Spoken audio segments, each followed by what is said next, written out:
What is up, guys? Miss 180 here. I'm excited to invite you all to my first ever solo exhibition at 14 Gallery in Collingwood. My name is Kate and I'm the creator of 180 Collective.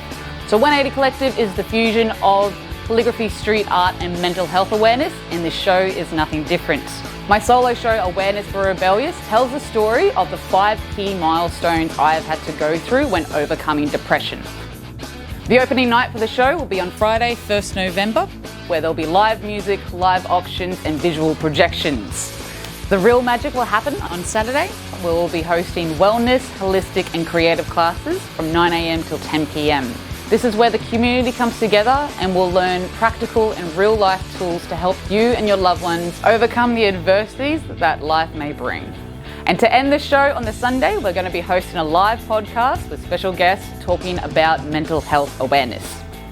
Can't wait to show you guys all the hard work that I've been putting in. Please join me for this free community event that's going to be hosted at 14 Langard Street in Collingwood. If you're interested in tickets, register online through Humanitix via my website.